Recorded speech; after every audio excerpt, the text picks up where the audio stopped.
미국이 러시아와의 중거리 핵전력 조약 탈퇴 후 중거리 탄도미사일 개발에 박차를 가하고 있는 가운데 우리나라가 새미사일 배치 장소로 거론될 수 있다는 관측이 나온다. 이에 따라 2016에서 2017년 큰 파장을 일으켰던 주한 미군 사드 배치 논란이 재현될 수 있다는 우려까지 제기되고 있다. 특히 미국이 현재 개발 중인 중거리 탄도미사일은 중국을 겨냥한 공격 무기가 될 수 있다는 점에서 중국의 강력한 보복 조치가 예상된다. 미국이 실전 배치를 요구한다면 우리 정부로서는 사드 논란에 이어 또 한 번 시험대에 오르는 상황이 연출될 공산이 크다. 마크 에스퍼 미 국방장관은 지난 13일 우리가 중거리 미사일을 개발하고 나서 사령관들이 필요로 하면 우리는 유럽과 아시아 등의 우리 동맹국들과 배치 가능성을 긴밀히 상의하고 협력할 것이라고 발언, 동북아 각국을 긴장시켰다.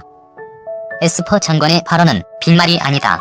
미국은 러시아와 맺었던 중거리 핵전력 조약을 지난 8월 탈퇴했다. 이어 미군은 이달 12일 캘리포니아주 반덴버그 공군기지에서 지상 발사형 중거리 탄도미사일 발사 시험을 했다. 미군은 이번 중거리 탄도미사일의 사거리를 공개하지 않았지만 3,000에서 4,000km 수준이라는 관측이 제기됐다. 미국령 괌에서 베이징까지 거리가 4,030km라 괌에만 배치해도 중국은 위협을 느낄 수 있다. 중거리 탄도미사일은 1,000에서 5,000km 사정거리를 가진 탄도미사일이다. 발사 원리나 비행 방법, 탄두 등은 대륙간 탄도미사일과 비슷하지만 사정거리가 짧다. 미국이 이처럼 중거리 탄도미사일 개발에 나선 것은 러시아와 중국의 움직임 때문이다. 러시아는 각종 전략 무기를 과시하고 있다.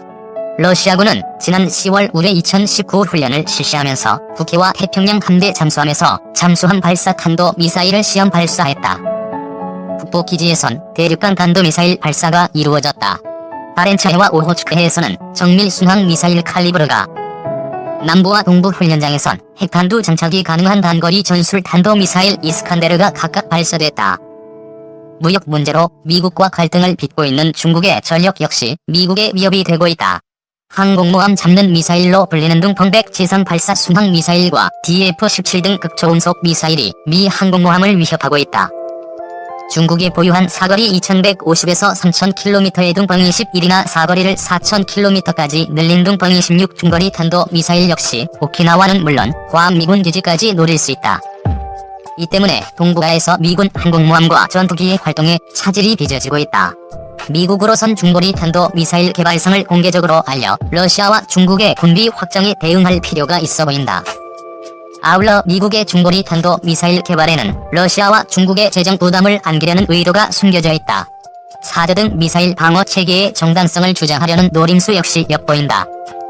류성엽 21세기 군사연구소 전문연구위원은 뉴시스와 통화에서 미국이 탄도미사일을 개발하면 중국이나 러시아도 사드 같은 요격체계를 개발해야 한다며 중국과 러시아도 방어 자산에 재정을 투입해야 한다.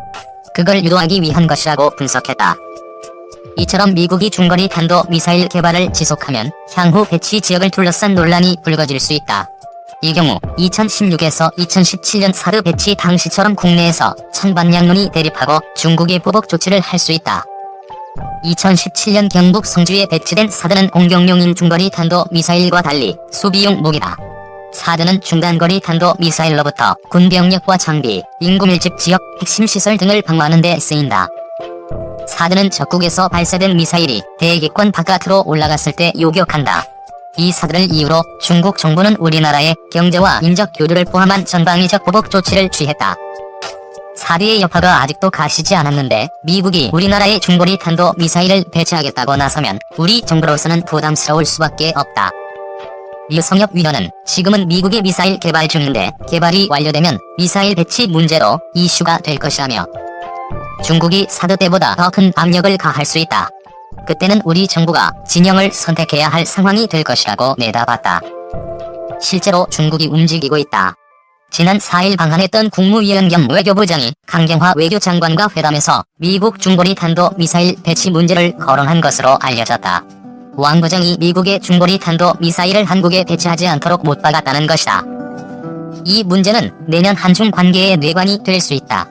김환권 국립외교원 교수는 뉴시스와 통화에서 이 문제는 한중 사이에 2020년 들어 가장 많이 다루어질 수 있는 사안이다. 이미 중국 관방 언론은 한국과 일본에 강한 경고 메시지를 보낸 바 있다며 중국이 이렇게 강하게 얘기할수록 미국은 자국의 전략적 이익을 위해 배치하고픈 마음이 커질 수 있다고 분석했다. 다만 미국이 중거리 탄도미사일을 일본에 배치하면 논란을 피할 수 있다. 신종우 한국 국방안보 포럼 사무국장은 아직 개발이 초기 단계여서 재원이 나오지 않았다. 사거리가 1000km 미만이라면 한반도에 배치되겠지만 중거리급 사정거리라면 일본 정도만 배치해도 작전을 할 수 있다며 내년 정도가 되면 윤곽이 나와서 배치 예상 지역이 나올 것이라고 분석했다. 미국 ICBM 핵무기 신형으로 전면 교체 이유? 미국이 핵무기를 신형으로 전면 교체한다. 50년간 미국 네바다, 네브래스카 사막 등 지하시설에 있던 현역 대륙간 탄도미사일 미니트맨 3가 이젠 너무 낡아 고장 위협에 직면했기 때문이다. AP통신은 미국 정부가 미니트맨 3 교체를 준비하고 있다고 하면서 앞으로 수십 년간 미국이 보유한 핵전력을 모두 신형으로 교체하는 비용이 약 1조 2천억 달러라고 보도했다. 세계 6위 규모의 대한민국 국방부가 오는 2025년까지 향후 5년간 약 300조 원 국방비를 투입한다는 것을 감안하면 미국의 핵미사일 교체 비용이 얼마나 큰 규모인지 깨닫게 된다. 그렇다면 여기서 미니트맨 3은 무엇일까? 미니트맨 3의 영어 원문 명칭은 LGM-30 미니트맨으로 LGM은 세 가지 의미를 담고 있다. L은 지상 발사형 미사일, G는 지표면 타격, M은 유도 미사일이란 뜻이다. 이는 미국 독립전쟁 당시 활약한 민병대를 지칭하는 마린 미니트맨에서 유래됐다. 미니트맨 3의 최대 사거리는 13,000km로 미 대륙에서 발사하면 이란, 모스크바까지 도달한다. 미국은 과거 러시아의 핵위협에 대응해 ICBM 핵미사일을 운용했다. 하지만 1970년 미니트맨 이전 ICBM의 경우 액체 연료를 사용하기 때문에 연료 주입 등으로 발사 준비 시간이 오래 걸리는 단점이 있었다. 그러나 미니트맨 3은 고체 연료를 사용하기 때문에 발사까지 약 1분 정도가 소요된다. 그만큼 대응이 빨라진 것이다. 그래서 한국 역대 정부가 오랜 기간 미국 정부의 우주 발사체에 대한 고체 연료 사용 제한 해제를 강하게 요구해온 것이다. 이처럼 미국이 미니트맨 3을 교체하려는 것은 너무 낡고 고장 위협 때문이기도 하지만 잠재적 위협국인 러시아와 중국이 지속해서 신형 탄도미사일을 개발하고 있기 때문이다. 러시아는 지난해 사거리 12,000km 성능이 개량된 RS-24 야루스 발사에 성공했다. 2010년 처음 실전 배치된 야루스는 미국의 미사일 방어만 뚫을 수 있는 ICBM으로 평가된다. 중국 역시 미국 본토 전역을 타격할 수 있는 차세대 대륙간 탄도미사일인 DF-41을 보유하고 있다. DF-41은 최대 사거리가 15,000km에 달하고 핵탄두 10개를 동시에 탑재할 수 있다. 미국 정부가 천문학적인 예산을 들여서라도 미니트맨을 신형으로 교체해야 하는 명분이 생긴 것이다. AP통신과 로이터통신 등에 따르면 윌리엄 캐리 전 국방장관 등 일각에서는 ICBM 없이도 미국의 국가안보를 보장할 수 있다고 주장하지만 대부분의 미 정부 관계자는 ICBM이 전쟁 억제에 필수적이라는 입장이다. 미국은 이러한 핵미사일을 현재 몬태나, 네바다, 노스다코타, 콜로라도, 와이오밍, 네브래스카의 지하 저장고에 핵탄두가 탑재된 400기의 미니트맨 미사일들을 배치해놓고 있다.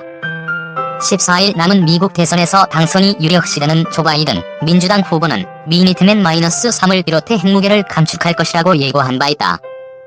세계는 미로중이 신냉전으로 돌아가지 않고 핵무기 개발 경쟁을 멈춘다면야 얼마든지 조 바이든 후보의 말을 지지할 것이다.